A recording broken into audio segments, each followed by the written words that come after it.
معروف ادارہ جہاں کے شیخ الجامع جناب علامہ مفتی نظام الدین صاحب قبلہ آج ممبئی میں آمد ہوئی۔ حضرت کی اس آمد کے موقع پر حضرت آپ آج یہاں پر امت مسلمہ کے نام سے اصلاحی معاشرہ پر آپ کیا پیغام دینا چاہیں گے؟ جہیز جیسی بری لعنتیں جیسی بد رسمیں وغیرہ شادیوں میں ہوتی ہے، اس بارے میں آپ کچھ بتائیں گے؟ آج کل بچیوں کی شادی کے سلسلے میں ہمارے معاشرے میں، سماج میں جہیز لینے دینے کا جو طریقہ رائج ہے، یہ حقیقت میں جہیز نہیں ہے۔ جہیز سے اس کا کوئی دور کا بھی تعلق نہیں ہے۔ شرعی نقطہ نظر سے اسلام کی نگاہ میں یہ رشوت ہے، اور رشوت کے بارے میں اللہ کے رسول صلی اللہ علیہ وسلم نے بیان فرمایا کہ رشوت دینے والا بھی جہنمی ہے اور رشوت لینے والا بھی جہنمی ہے۔ اس لیے میں اپنی قوم سے، تمام برادران عالم سے گزارش کرتا ہوں کہ آج سماج میں جہیز کی جو لعنت پھیلی ہوئی ہے، اس سے خود کو بھی بچیں اور دوسروں کو بھی بچانے کی کوشش کریں۔ یہ کتنا خطرناک ہے، اس کا اندازہ اس سے لگایا جا سکتا ہے کہ اسلام میں حقوق دو طرح کے مقرر کیے گئے ہیں۔ ایک اللہ کا حق جو بندوں پر ہوتا ہے، اور ایک بندوں کا حق جو بندوں پر ہوتا ہے۔ اللہ کا حق جو بندوں پر ہے وہ ہے نماز، روزہ، حج، زکوٰۃ وغیرہ۔ اگر بندہ اس میں کمی کرتا ہے تو اللہ تعالیٰ کی مرضی، وہ کریم ہے، رحیم ہے، مہربان ہے، وہ چاہے تو معاف کر دے۔ لیکن بندوں پر جو بندوں کا حق عائد ہوتا ہے، اللہ قادر ہے کہ اس کو معاف کر دے، مگر اس کی عدالت عالیہ کا قانون یہ ہے کہ جب تک بندہ معاف نہیں کرے گا، بندہ بھی، اللہ تعالیٰ بھی اس کو معاف نہیں کرتا ہے۔ تو جو لوگ آج لڑکیوں کی شادی کے لیے جہیز کی فرمائش کرتے ہیں، یا جہیز لینے کے لیے طرح طرح سے ماحول بناتے ہیں، یا اس کی فضا قائم کرتے ہیں، یا اشارے کنائے میں کہتے ہیں، یا لوگوں سے کہلواتے ہیں، یہ سب جبری جہیز کے زمرے میں اور اس کے دائرے میں آتا ہے۔ اور جو لوگ بچیوں کی شادی کے لیے اسے گھر والوں سے یا اسے مانگ کر یا جس طور پر بھی ہو جہیز لیتے ہیں، اشارے کنائے میں مطالبہ کر کے، تو وہ جہیز نہیں لیتے ہیں، بلکہ حقیقت میں بندے کا ایک حق ہڑپ کرتے ہیں اور دباتے ہیں۔ اس طرح سے ان کے اوپر بندے کا ایک مالی حق عائد ہو جاتا ہے، اور جس کے ذمے بندے کا مالی حق عائد ہوگا تو اس پر فرض ہوتا ہے کہ وہ حق واپس کرے۔ دنیا میں واپس کر دے تو غنیمت ہے، بہت خیر ہے، اللہ معاف کر دے گا۔ اور دنیا میں نہیں واپس کریں گے تو پھر قیامت کے دن ان کو واپس کرنا پڑے گا، اور قیامت کے دن ان کے پاس نہ مال ہوگا، نہ دولت ہوگی، نہ ڈیوٹی ہوں گے، نہ پیسے ہوں گے۔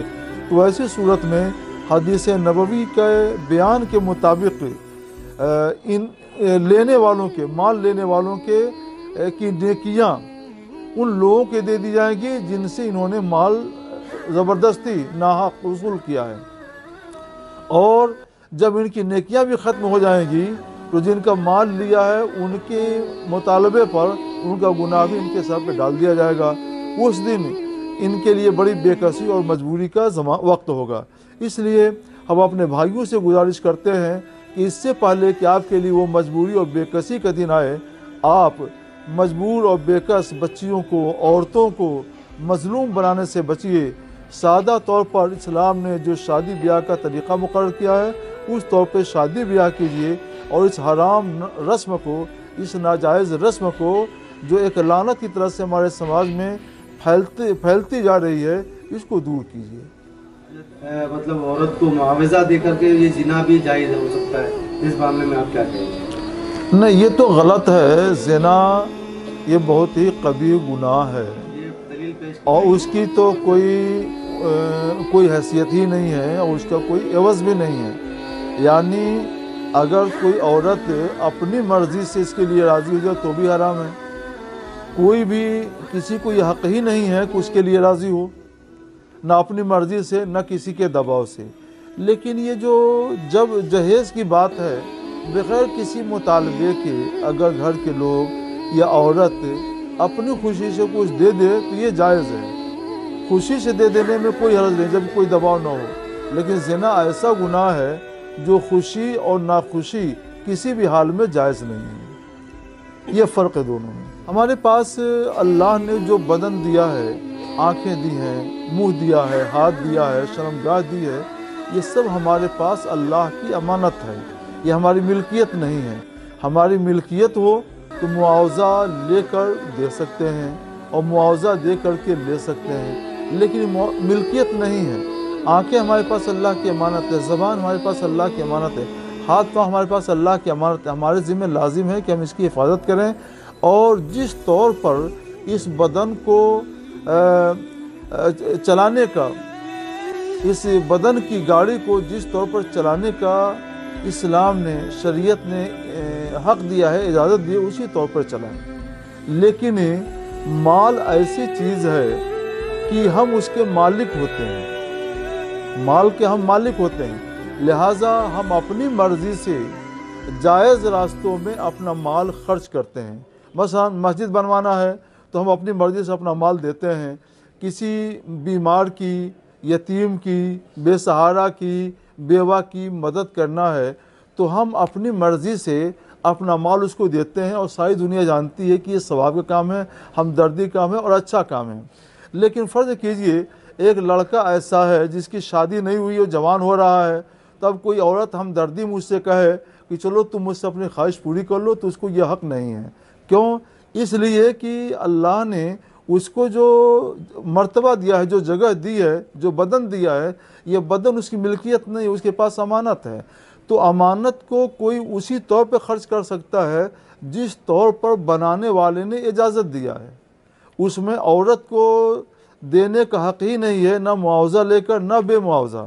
اور مال ہماری ملکیت ہے، اللہ نے ہم کو مال کا مالک بنایا کہ تم جیسے چاہو اپنی خوشی سے نیک اور جائز راستوں میں خرچ کر سکتے ہو۔ تو ہم ہمدردی میں غریبوں کو دے سکتے ہیں، مریضوں کو دے سکتے ہیں، بے سہاروں کو دے سکتے ہیں، بیواؤں کو دے سکتے ہیں، لیکن ہمدردی میں کوئی عورت اپنی شرمگاہ کسی کو استعمال کرنے کے لیے نہیں دے سکتی ہے، کیونکہ وہ اس کی مالک نہیں ہے، وہ تو اس کے پاس امانت ہے۔ تو جیسے کوئی ہمارے پاس یا آپ کے پاس 1000 روپے امانت رکھ دے کہ ہم جب آئیں گے تو لے لیں گے، تو آپ کو یہ حق نہیں ہے کہ کسی سے کچھ معاوضہ لے کر یا کسی کی ہمدردی میں وہ رقم، وہ 1000 روپے دوسرے کو دے دیں۔ آپ کی ملکیت ہوتی تو آپ دے سکتے تھے، آپ کی ملکیت نہیں، آپ کے پاس امانت ہے۔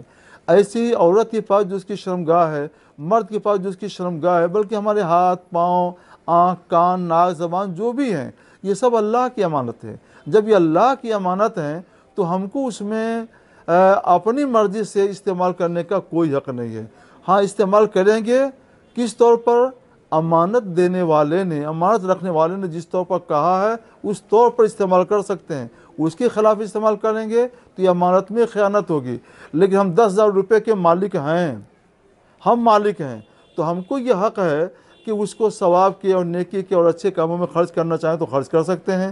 لہٰذا لوگوں کی ہمدردی کے کاموں میں خرچ کریں، شادی بیاہ میں خرچ کریں، اور لوگوں کو کھانا کھلائیں، پیاسے کو پانی پلائیں، وغیرہ وغیرہ سب کر سکتے ہیں۔ تو وہ الگ چیز ہے، یہ الگ چیز ہے۔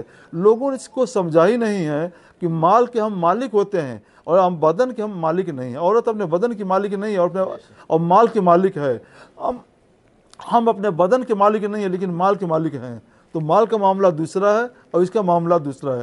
دنیا سمجھتی ہے کہ مال ہے تو ہم اس کو جہاں چاہیں بیچ سکتے ہیں۔ مثلا ہمارے پاس گیہوں ہے تو ہم اس کو چاہے بیچیں، چاہے کسی کو دے دیں، یہ کر سکتے ہیں، چاہے کسی کو کھلا دیں۔ لیکن یہ جو بدن ہمارے پاس ہے، سر سے لے کر پاؤں تک، کیا ہمارے لیے جائز ہے کہ کسی کو دے دیں؟ چلو تو ہم کو غلام بنا دو اور جیسے چاہو اسے استعمال کرو۔ ایک زمانے میں غیر انسانی طریقہ رائج تھا کہ انسانوں کو غلام بنا کے رکھا جاتا تھا۔ غلام بنانے کا مطلب کہ تم اپنے اس امانت کو اپنے طور پر نہیں استعمال کر سکتے، ہم جیسے چاہیں گے ویسے کریں گے۔ تو یہ غیر انسانی طریقہ تھا۔ تو کیا دنیا آج وہی غیر انسانی طریقہ غلامی کا رائج کرنا چاہتی ہے کیا؟ کہ مرد کے بدن کو، عورت کے بدن کو جیسے چاہے پیسہ دے کر اپنے استعمال میں لے لیں؟ یہ مرد آزاد ہے، یہ عورت آزاد ہے، یہ غلام نہیں ہے، غلامی سے چھٹکارا پا چکے ہیں۔ اس لیے یہ آزاد ہے تو ان کو آزاد رہنے دیا جائے۔ یہ بدن کے پاس امانت ہے تو امانت رکھنے والا جو کہے، جہاں کہے وہاں پہ خرچ کیا جائے، اپنی مرضی سے نہیں۔ خرچ کر سکتے نہ اپنی مرضی سے اس کو استعمال کر سکتے. مال الگ چیز ہے، یہ مال نہیں ہے، یہ امانت ہے.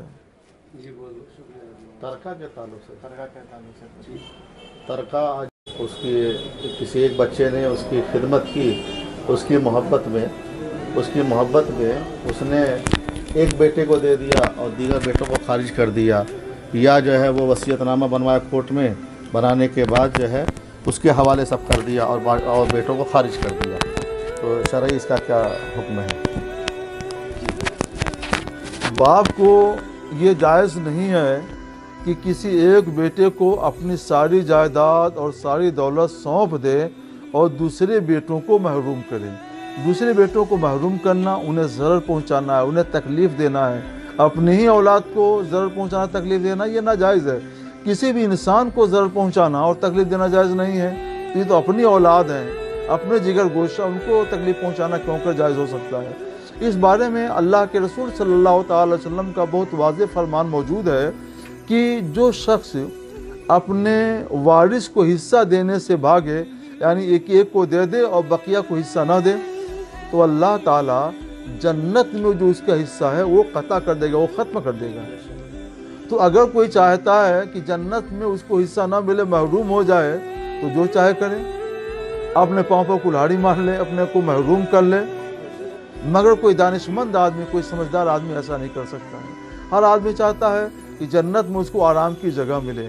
اگر ایسا چاہتا ہے کہ اس کو حصہ ملے، جنت میں اس کو آرام کی جگہ ملے، عزت ملے، احترام ملے، ادب ملے، تو اپنی ساری اولاد کو ان کے حق کے مطابق حصہ عطا کریں.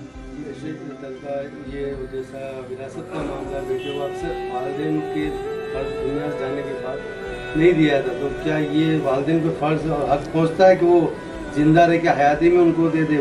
اس بارے میں والدین کو شریعت یہ اختیار دیتی ہے، یہ اجازت دیتی ہے، یہ حق دیتی ہے کہ وہ چاہے تو اپنی زندگی میں ہی اپنی اولاد کے درمیان اپنا مال تقسیم کر دے.